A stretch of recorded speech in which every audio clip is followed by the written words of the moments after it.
Hey guys, so I got my Batman exclusive today. So let's open him up. I'm not going to do a review because, or an unboxing, because it's really, you got a lot of videos out there on that. But I am curious to what he's going to look like. It surprised me that this is actually kind of light. So let's open him up.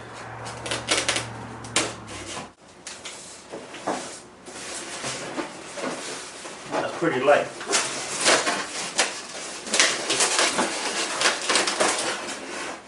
Well, no wonder I didn't get anything. I have to call Sideshow about this. Okay guys, so I was just kidding, but anyway, here he is. You know, I mean, the base looks pretty cool. You know, I may add some little bit of darker shadows in there, but it's actually not bad the way it is. It's pretty cool looking. The gray is a nice gray. A lot of pictures out there looks a lot lighter, but it's really, many people tend to use either too much of a bright light or flash, and that's the worst thing you can do with pictures, is using flash. It just takes everything away. Here actually there's not much shadowing on the suit itself. It's actually the muscle structure that's coming through, so that's kind of cool. I prefer this head the best. I mean, if it was sideways or whatever, it would have been cool, but I just prefer the longer ears on a Batman. The only thing I guess I would say for me is I see too much blue highlights, so I'm going to just add a little bit more darker color to the cape and not have so much blue on it. And as for the face, I have to say that is actually probably the worst part of it, because that 5 o'clock shadow is way too dark. Way too much, you know. The eyes are kind of cool. They're white, but they have a little white pupil in there, which makes them I'm sorry, it's blurry. Let's see if I can focus. Hold on. Okay, set them down. Hopefully it's not blurry here. As you can see, the eyes aren't just completely white. They have like a brighter white circle on them. I don't know, I don't really care for that. But here on the video, I don't know, I'm noticing that the dark spot, the dark area, the 5 o'clock shadow doesn't seem as bad, at least on the monitor I'm looking at. But in person, and of course I always say this, but then you know, when I watch the video back, it actually looks what I see. But in person, this 5 o'clock shadow is way too dark, just too much. Same with the other head. So yeah, this needs a repaint. Other than that, you know, it's way cool.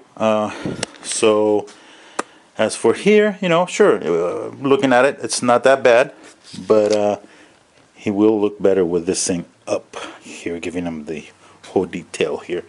So I will see. Whoa, I will see about that.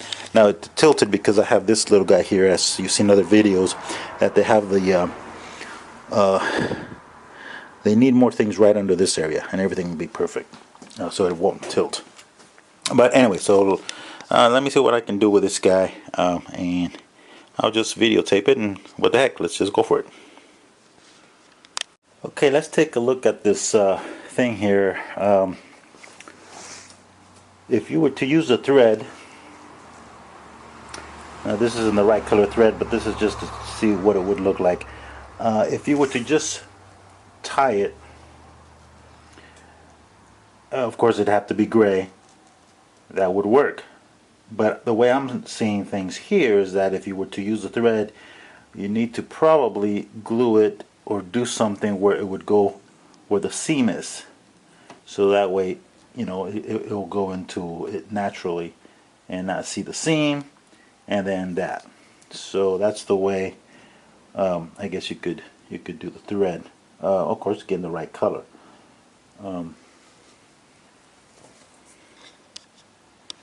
Now, I'm not taking credit for that, because the person who created the thread thing is Andy Fusco.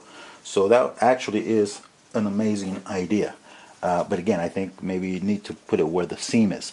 The other one, as other people have been talking about, is you stretch it from the back and pull up, you know. But, you know, you stretch it, it goes up a bit, but you really got to stretch quite a bit. But it really doesn't go all the way in. So I don't know. I mean, I guess a thread is the perfect way of doing it as long as you put it where the seam is. And that way it'll be awesome. So I may go that route, but hold on here. I want to try something else here. If you pull up, that's not bad. But you still have all this to go. So it's still not giving you the what you want. So, and I'm stretching hard. I mean, that's hard. But this needs to go up. So the next step would be ungluing all this up here. So let's try that and see what happens. So we just unglue it. Let's see if you can see. Oops. Very simple. Just, be careful not to rip the thing. Okay, it's a little hard there, so let's wait on that. Okay, let me put the camera down, but you get the idea.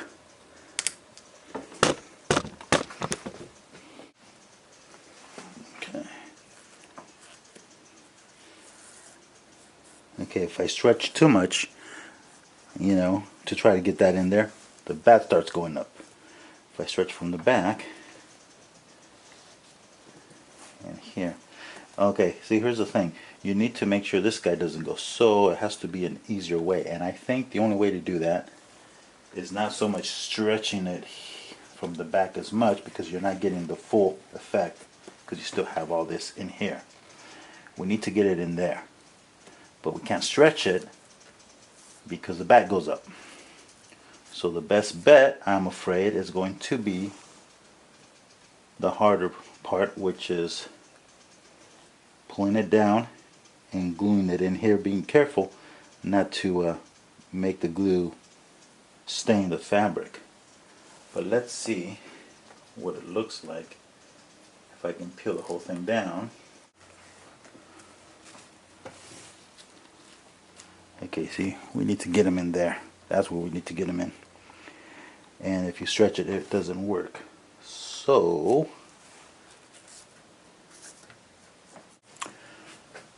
okay guys, if I stretch the hell out of this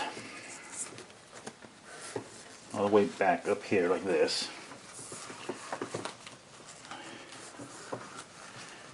you get a nice tight fit, but you're losing the bat, so I would have to do an iron on. But still, you're still missing this area right in here to give this area the look. So let me see here.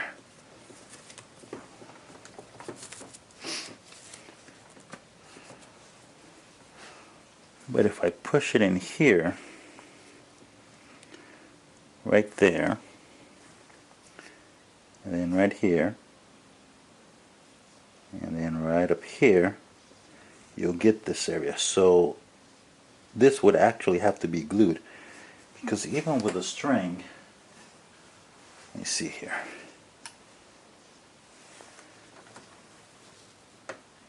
The string is not bad, of course. You're still missing this part right here. So we'll see. I think what I'm going to actually do is risk it, and I hope I don't stain the fabric, and glue this right up in there, and then push that up in there and glue that, and so forth. And we'll see what happens. So strip them down. Okay, so this is what I decided to do. I'm actually going to use glue, but I am going to apply it, and I hope you can see this, because once I do it, I don't think I'll be able to put the camera where it goes. I'm going to apply it right here where the seam is sewn on, right here. That's where I'm applying the glue, not in here or on any other material, just right on the seam. And then hopefully when I push it in, this seam will go in here. So we'll see what happens.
Now the other side, that was tricky.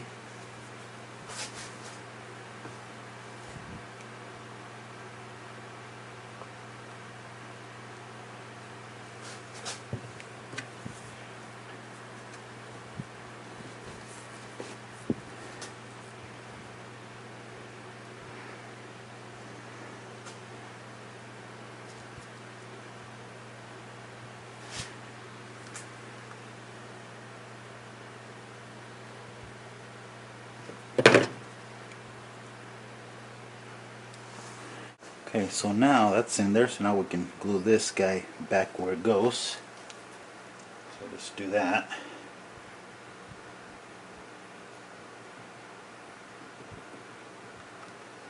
Oh, and by the way, I'm using fabric tack permanent adhesive. Okay, so here he is. We're just going to cut out all the excess there. And it looks like it's going to look pretty cool. It's way in there now, so that's awesome. So let's start cutting the excess.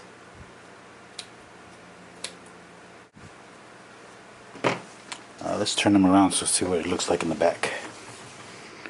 There we go. Not bad. This could have gone up more, I guess. But that's okay, the cape covers that, so other than that, I'm liking it. Alright, let's get the cape on. Okay, as you can see now, he looks pretty cool. I love it. Now you can see this, all this, very nice. Worked out pretty good. Now, notice how there's some epoxy here, and that's because I found out that I realized that there was a hairline crack in the cape. Now I know I could have called Sideshow and said, hey, I want a replacement, but I hate packing things and returning and all that, and well, I figured I'd just, you know, cover it up. No big deal. I was gonna paint the cape anyways, which I will do. And actually what I will be doing also is just adding a little bit more shadow on the suit, which will help it stand out more. Right here you see it also because you got the light from the top and all, but I think a little bit more shading here would be kind of neat. So let's get that going.